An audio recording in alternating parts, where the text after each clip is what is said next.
पश्चिम बंगाल में 2 दौर का चुनाव अभी बाकी है। कुल 42 सीटों में से छठे दौर में 8 और 9वें दौर में 7वें दौर में 9 सीटों पर मतदान होना है। तो छठे दौर में 8 सीट पर और 7वें दौर में 9 सीटों पर मतदान होना है। लेकिन इस बीच में कलकत्ता हाईकोर्ट का एक ऐसा फैसला आया है जिसने पश्चिम बंगाल की राजनीति में जो पहले से ही उबल रही थी उसमें और उफान ला दिया है। कलकत्ता हाईकोर्ट के एक आदेश से नए सिरे से राज्य की सियासत अब गर्म आ गई है।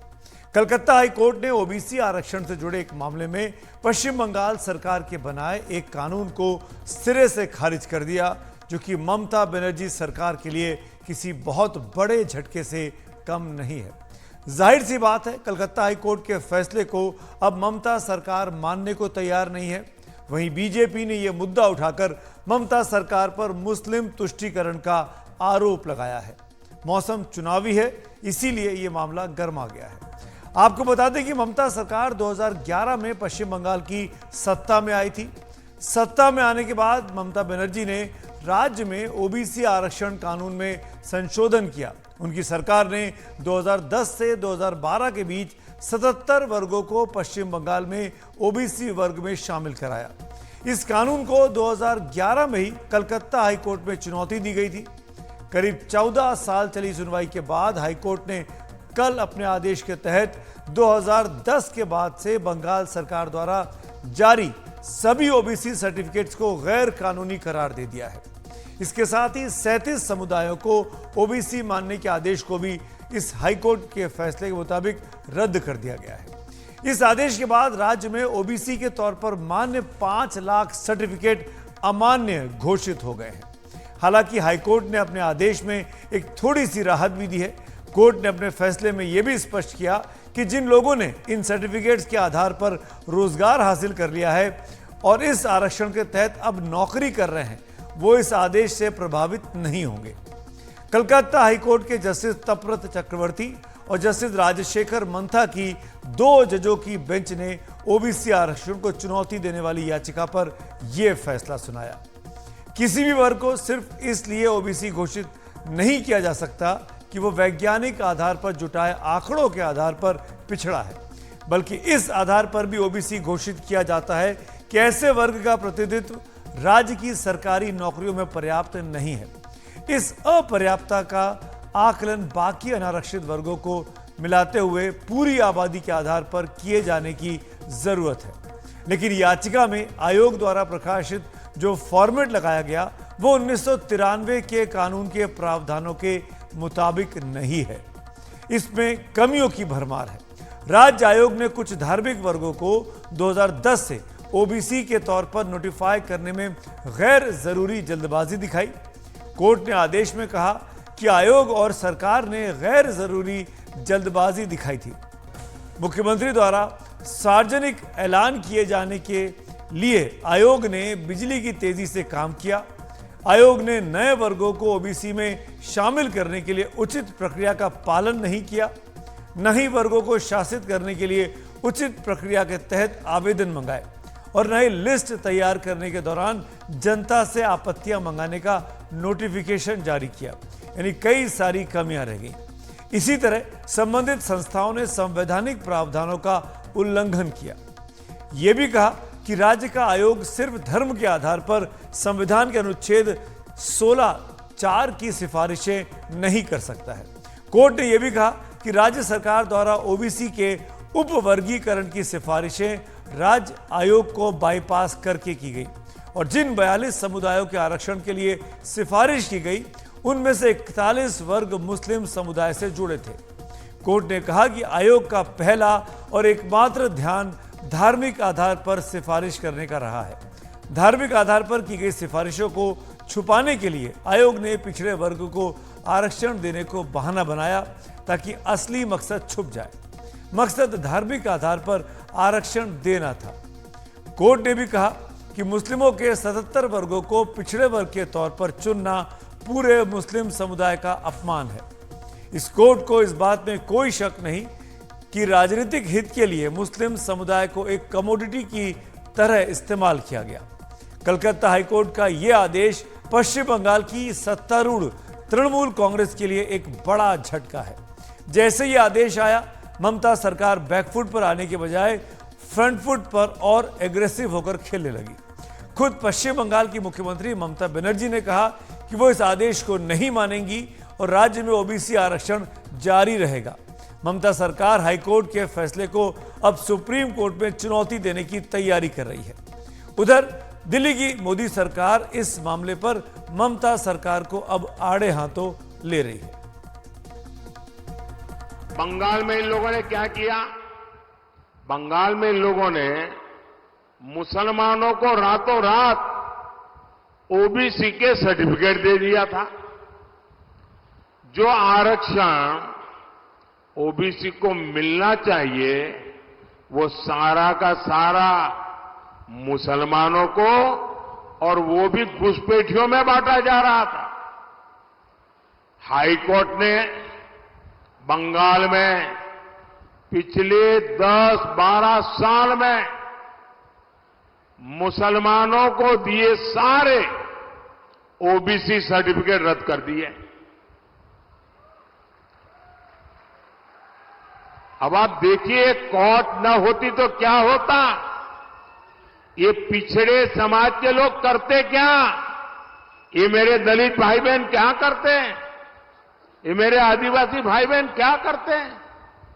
लेकिन साथियों, आप ये इंडी जमात वालों की मानसिकता देखिए। बंगाल की सीएम ने घोषणा कर दी है कि वो हाईकोर्ट का फैसला नहीं मानेगी। वो मुसलमानों को ओबीसी का आरक्षण देकर रहेगी। ওবিসিরা সংবিধান অনুযায়ী সংবিধানের কাঠামোর মধ্যে থেকে এই ওবিসি রিজার্ভেশন করা হয়েছে। সুতরাং তোমরা কে? শুধু একটা ভোট রাজনীতির জন্য, একদিনের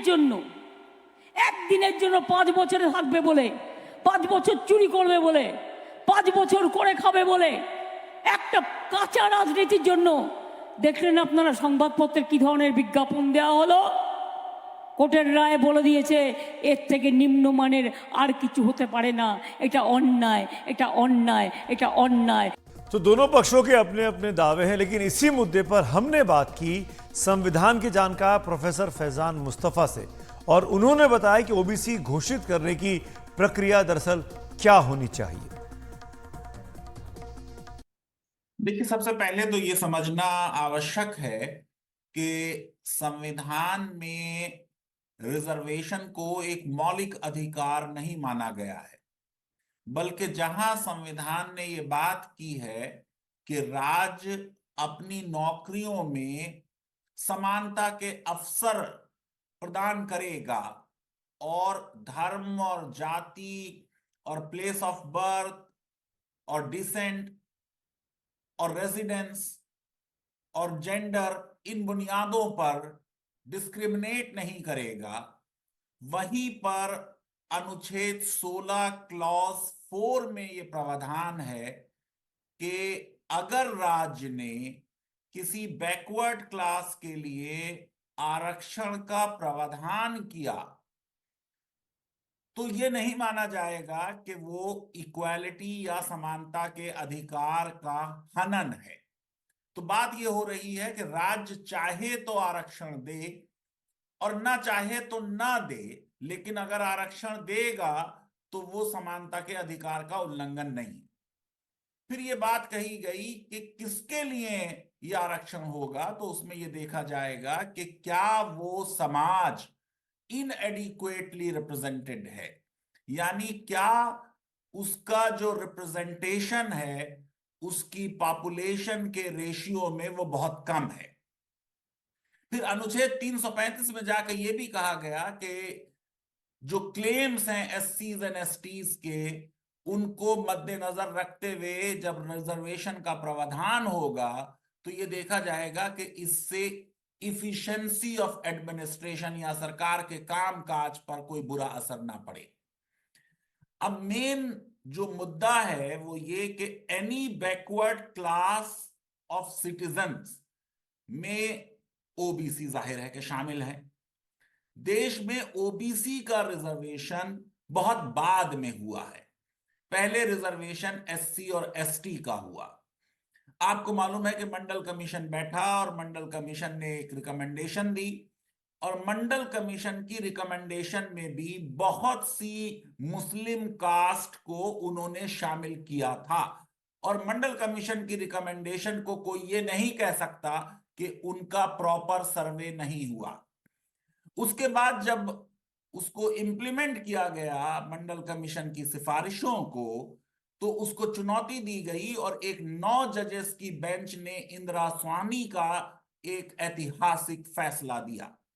इसी फैसले में इंदिरा स्वामी के सुप्रीम कोर्ट ने कहा कि कोई एक पूरा ग्रुप बैकवर्ड हो सकता है। तो इस बात की पॉसिबिलिटी है, अगर प्रॉपर तरीके से सर्वे किया जाए और रिसर्च किया जाए, कि किसी एक धर्म के मानने वाले भी बैकवर्ड माने जाएं, लेकिन उनको आरक्षण उनके धर्म की वजह से नहीं मिलेगा बल्कि बैकवर्डनेस की वजह से मिलेगा, क्योंकि अनुच्छेद 16 में सबसे महत्वपूर्ण शब्द है ओनली। सिर्फ मुसलमान होने के लिए किसी के लिए रिजर्वेशन नहीं हो सकता है। अब इंदिरा स्वामी ने यह भी बताया कि कैसे हम तय करें कि कोई ग्रुप बैकवर्ड क्लास है, आइडेंटिफिकेशन कैसे हो। और उसके लिए उन्होंने ये सजेस्ट किया कि उसकी प्रॉपर मेथोडोलॉजी हो, बैकवर्ड क्लास कमीशन या ट्रिब्यूनल राज्य सरकारें बनाएं। इसी फैसले के नतीजे में वेस्ट बंगाल ने 1993 में एक एक्ट पास किया बैकवर्ड क्लासेस का, जिसके तहत एक कमीशन बना। इसमें प्रावधान था कि जब भी किसी बैकवर्ड क्लास को बैकवर्ड क्लास माना जाएगा, तो कमीशन की सिफारिशें आमतौर पर सरकार मानने के लिए बाध्य होगी। 2012 में इस कानून में संशोधन किया गया और यह प्रावधान हटा दिया गया। यह पूरा केस बेसिकली इस बात पर है कि क्या कोई राज्य किसी को बैकवर्ड क्लास अपने फैसले से, अपने एग्जीक्यूटिव या कार्यपालिका या सरकार के फैसले से कर ऐड कर सकता है या डिलीट कर सकता है उस शेड्यूल में। और उस पर हाई कोर्ट के 2 जजेस ने 211 पेज का जजमेंट दिया और उन्होंने कहा कि बैकवर्ड क्लास कमीशन की रिकमेंडेशन के बिना यह नहीं हो सकता। यह भी याद रखना चाहिए कि कमीशन से कई बार आरटीआई में पूछा गया, जो शुरू में 42 क्लासेस को बीसी घोषित किया गया था 2010 में, और जिसमें से 41 मुसलमान बिरादरियां या जातियां थी। कमीशन ने कहा कि यह उनका फैसला है। जब कमीशन से बाद में पूछा गया कि क्या ये जो और क्लासेस का सब क्लासिफिकेशन किया गया, मोर बैकवर्ड और बैकवर्ड, इसमें आपसे सलाह मशवरा लिया गया था, तो कमीशन ने कहा हमसे नहीं लिया गया था। इस पूरे जजमेंट में मैं समझता हूं कि सबसे खास बात यह है कि राज्य सरकार ने अपने पास ये शक्तियां एक लॉ के तहत ले ली थी कि वो किसी भी जाति को बैकवर्ड घोषित कर सकते हैं। जजमेंट की जो वीकनेस है वो ये कि जजमेंट सच्चर कमीशन की रिकमेंडेशन को नहीं मान रहा है, और जजमेंट ये कह रहा है कि सच्चर कमीशन की रिकमेंडेशन जो मुस्लिम बैकवर्डनेस पर है, जो उनके इनएडिक्वेसी ऑफ रिप्रेजेंटेशन पर है कि उनका प्रतिनिधित्व कम है, उसको कह रहा है ये पुरानी है। 2006 की रिकमेंडेशन को 2010 में पुराना कहना, मैं ये समझता हूं ये बात सही नहीं है। जाट रिजर्वेशन के सिलसिले में ये बात कही थी सुप्रीम कोर्ट ने, लेकिन ये 4 साल के गैप में कोई रिसर्च हो, कोई रिपोर्ट आए, उसको पुराना कहना मैं समझता हूं कि सही नहीं है। दूसरी चीज, जो बहुत सी इसमें मुस्लिम जातियां हैं, उनको मंडल कमीशन ने भी सेंट्रल लिस्ट में इंक्लूड किया था। इसलिए ये एक आउटराइटली कह देना कि इन जातियों को मैकेनिकली इंक्लूड कर लिया गया, ये सही बात नहीं है। इस जजमेंट को सुप्रीम कोर्ट में जरूर चुनौती दी जाएगी। मुझे नहीं मालूम कि सुप्रीम कोर्ट इसको स्टे करेगी या नहीं करेगी, लेकिन आम तौर से यह देखा गया है कि जब भी मुस्लिम बैकवर्ड क्लासेस के रिजर्वेशन का कोई मुद्दा हाई कोर्ट्स के सामने आता है तो हाई कोर्ट बहुत स्ट्रिक्ट स्क्रूटनी करती हैं। मैंने बहुत से केसेस में देखा है कि आधे पेज की रिकमेंडेशन पर नॉन मुस्लिम बिरादरियों को बैकवर्ड क्लास में इंक्लूड किया गया है और उसको ना कभी प्रॉपर चुनौती दी गई, ना उस पर किसी हाई कोर्ट ने बहुत स्ट्रिक्ट स्क्रूटनी की।